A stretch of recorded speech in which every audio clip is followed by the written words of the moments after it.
Hey everyone, I'm Ben Eubanks, host of HR Tech Talks, and I'm so glad to have you here as part of the conversation today. Looking forward to a great discussion on things like well-being, stress at work, and we're going to dive into all those kinds of things. As always, I'm going to ask you as you're tuning in, as you're connecting in, take just a second, pop your name in the chat, let us know where you're from, and love to hear from you. Love to find out where you are and where you're based. It's so much fun for me to see where everybody is coming in from. And at the same time, I'll tell you why I do that. Okay, here's the behind the scenes. You're actually telling LinkedIn that you're watching something and participating, and it will tell your network and it will help to share that out. So if you're getting value out of the show, you enjoy getting to see these, I don't care if you're watching it live or you're watching it a week from now or 2 weeks from now or whenever you're having to catch the replay, chime in. That'll tell everybody else that actually did see it earlier than you. It'll let them know that someone else is still watching it and connecting in and learning something. Right? You can ask questions a week from now and still be able to reach the guest who's on the show and be able to get them and tap into them. If something pops up and you're like, hey, I missed my chance to ask that question, you can come back to it later. So all kinds of fun stuff. I'm so excited to have Lorna with me today. We're going to talk about all the work that Grokker is doing in the space, again, well-being, managing stress at work. Their team is really tackling this, and they were doing this long before the last year and all of the events that transpired.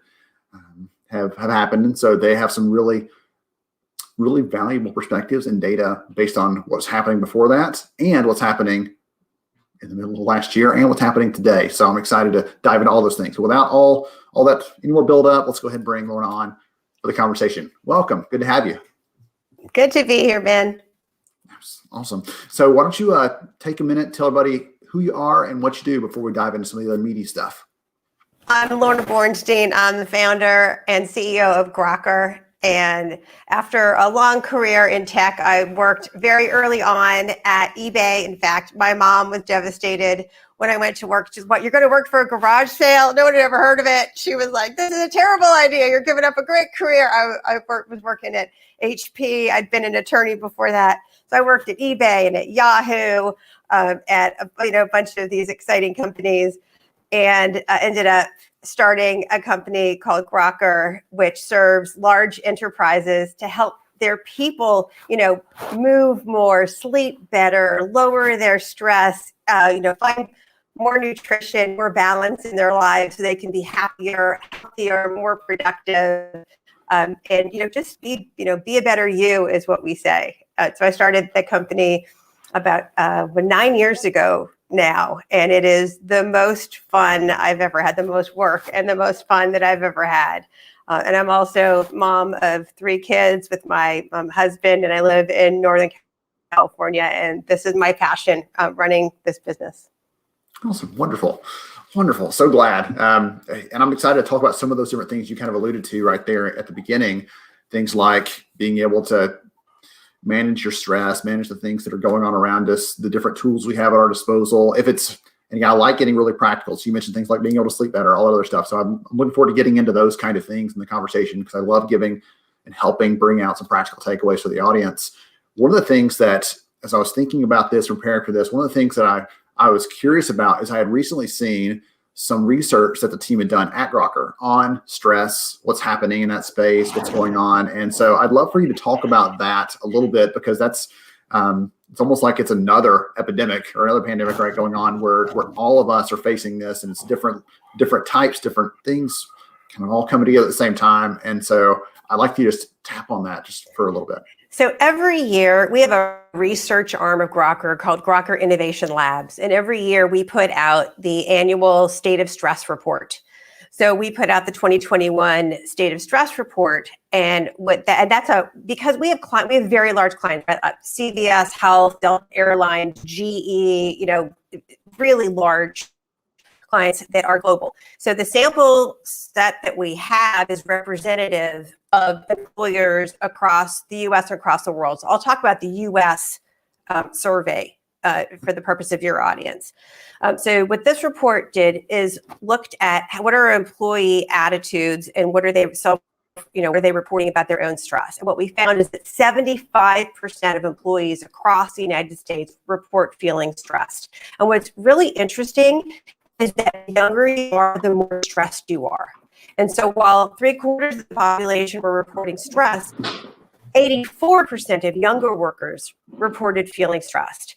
And so, if you were 60 and over, 67% of you were stressed. If you were 30 to 44, 76% of you were reporting that you were stressed, but like a lot of stress. And what was also interesting is that executives were 3 times more likely to feel overwhelmed by stress than if you were an individual contributor. And so what we were seeing is that the stress is ubiquitous. Everyone's feeling it. More responsibility, more stress, the younger you were, you were feeling more of it. The other thing that we were seeing is that the impact of this is that, 48% of employees were reporting they were increasing their eating of unhealthy foods, 42% decreased physical activity, 25% increased their use of alcohol and controlled substances, and 37% report feeling sleep deprived. So the impact that stress is having is on their whole lives. It wasn't just, a lot of times what you see, Ben, and I'm sure that your audience feels this too, is you go, oh my God, people are stressed out. We need to give them mindfulness. But you're not hearing them talk about helping them with nutrition or helping them necessarily with sleep or with financial well-being. And you have to think of it as the whole person. We even surveyed the respondents to find out how is stress affecting you at work. And what we found is that the number one thing people were complaining about is I'm having difficulty concentrating. The second thing is I'm procrastinating. But what we also found people are saying is that it is weighing on me with my financial well-being. So what are you doing to help them with financial stress? So it's the whole person that we need to take care of. One of the things you said there was people are, to deal with the stress, one of the ways they're dealing with it is they're procrastinating, which actually creates more stress later on, right? You're pushing that down the road. You're like, I'm just gonna let's get some compound interest on this stress by holding off until dealing with it later, so that later it's a little bit bigger, a little more painful to try to deal with. So all of those kinds of things wrap into that, and I don't mean to make light of it because it's something that every single person has faced in some capacity, and some people more than others, especially in the last year.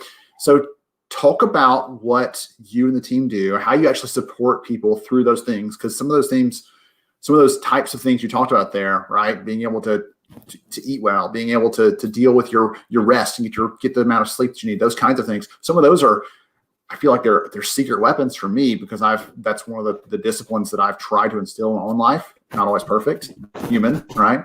But I think that's a powerful tool. Talk about those things, some of the other elements that Grokker really helps to serve in a practical way. So the thing that, the way that I started the company was, so after I had finished I was president of a publicly traded company, and I was pretty burnt out myself. So I ended up taking some time off, and I was, full-time with my kids. No nanny, no babysitter, right? It's a high wire act. And what I found was when you don't have support at home, you have no time to take care of yourself. And so I was trying to find, I didn't have time to go for a run. Who's going to take care of my kids? That wasn't happening. So I was trying to find video.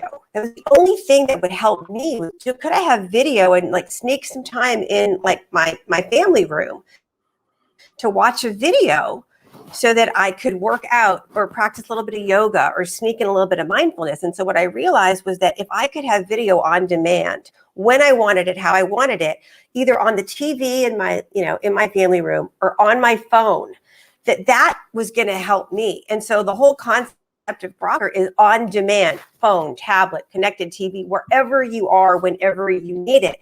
But I also needed a wide variety. So I don't always want to do a sweaty workout. Sometimes I just need a little bit of mindfulness. Sometimes I need a healthy recipe to cook. Sometimes I actually need some financial wellness.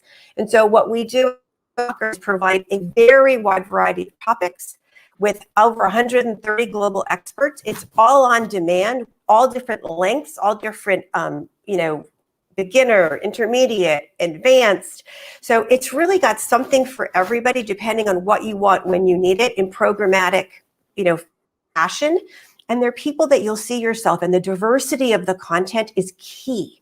Because if you're a 45-year-old long-haul truck driver, you do not want to look at prenatal yoga videos. thank you. I never want to see that. So it's personalized to what you want.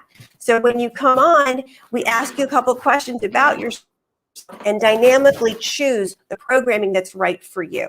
And so that's how, if we're helping a client like Target, it has a ton of frontline workers versus a client like Pfizer that has lab workers that are not going to be frontline as much. You need completely different types of content, duration, how they're using it. So I think what you want, and it doesn't, forget about just Grokker in particular. For your listeners, you need to meet your employees where they're at and figure out how to connect them. And the other thing about Grokker is it's not just video. We have community at the core of what we do. So you never feel alone. Every expert is there to respond to you in real time, but the other members of the community are all chatting so that you post what we call it, I did this. And people go, way to go, Ben, that's amazing. How did you feel afterward? We have stories of, these employees who say, oh, I just completed this. I can't believe it. I'm able to do this. I just came off of my diabetes medication. I feel so good. We have group classes that you can join.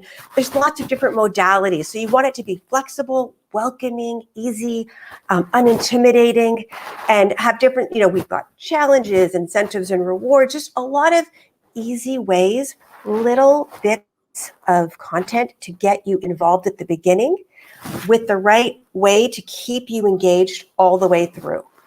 So I think the way that it works is it's not lean back and leave it up to the employee to figure out how to get their well-being routine going. It doesn't work that way. You have to guide people and help them through until it becomes a habit. So speaking of habits, you talked about really tailoring it to the individual. And I think habits is another part of that. I want to ask you a question because I talked to a friend recently, who's a head of HR for a company. And he said, he was talking about someone else. And this was just an offhand comment, but it stuck in my head. He said, that person's really good at dealing with stress. Right? I wish I could do that. He talked about it like it was this thing. The person was born as a baby and wow, they've got a really high stress tolerance and they're great at dealing with this stuff. And I don't know that that's true, but that's not the world I live in. So I'd like to hear from you. Is that a thing that we just have? It's an innate ability and it's unchangeable? Or are things like managing stress and dealing with things like that, are those learnable skills that we can adapt and grow over time? Oh, 100%. So there's nature and there's nurture, right? Some people are going to be naturally better at it, but you're not put on this earth with the ability to understand cognitive behavioral therapy techniques to calm down the limbic system. No, we are not born able to do that. As a matter of fact, one of my favorite mindfulness experts, there's a 4-minute video. I actually have it downloaded on my phone. Dr. Catherine Weecombe is her name. And she's an Oxford trained psychologist, right? But there's a 4-minute video. And it's actually just listen to the audio. I plug in my earbuds when I start to feel stressed because I don't know innately how to do it. I don't have to know how to do it. I just listen to her and all she tells me to do. It's an amazing technique. I'm going to teach it to you right now, okay?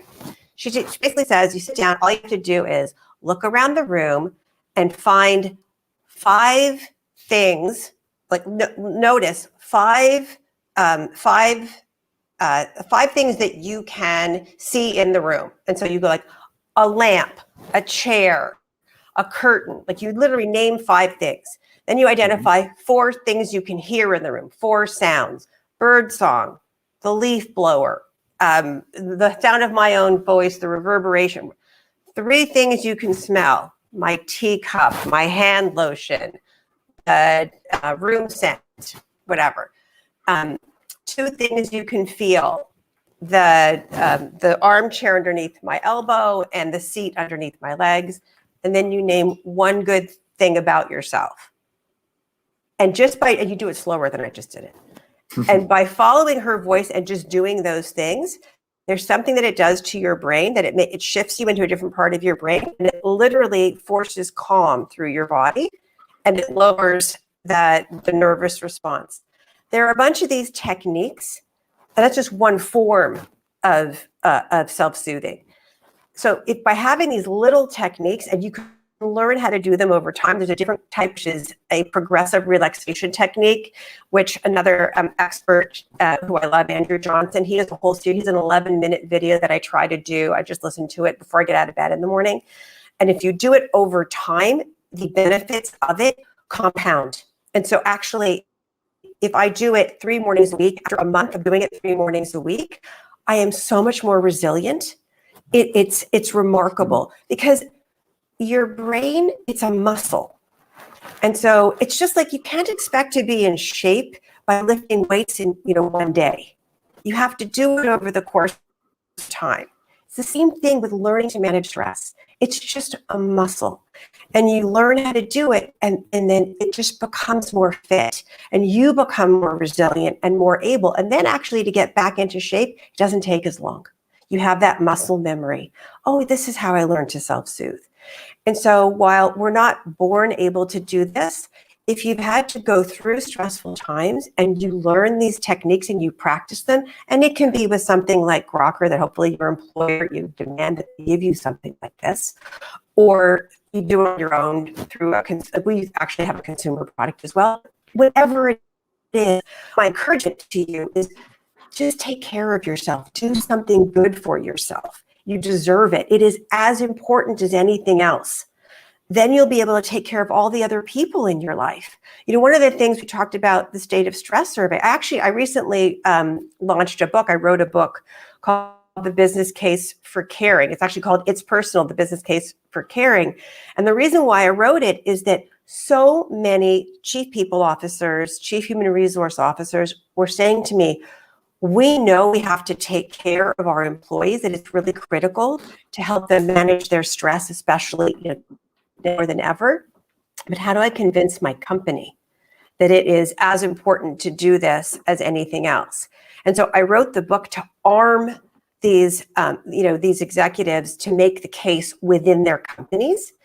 And part of it is, instead of just dealing with the crisis after it's occurred, how do you prevent it? How do you have these programs so everybody understands this is what you need to do so that you have a resilient company, that everyone understands that budget needs to be allocated proactively toward these types of benefits and programs, so that, like you asked, Ben, are you born this way? No, but can you create a workforce that's resilient? Absolutely you can. And you can build a brand that's resilient so that you're an employer of choice. Because the best places to work for, that list has outperformed the S&P 500 by a ratio of 2 to 1.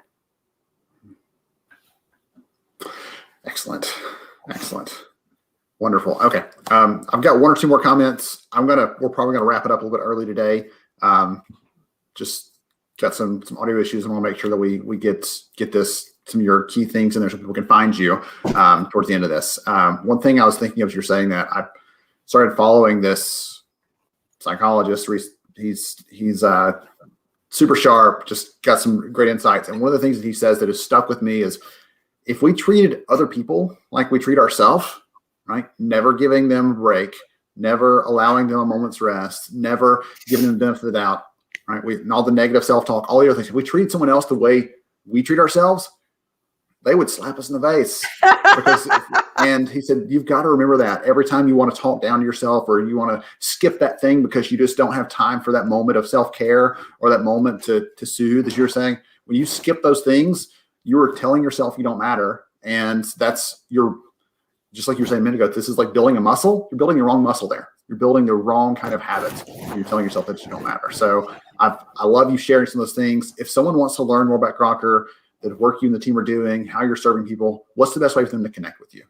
You can either check out the case. There's the website, grokker.com, super easy. They can write to me directly, LB, literally initial L, initial B, at grokker.com.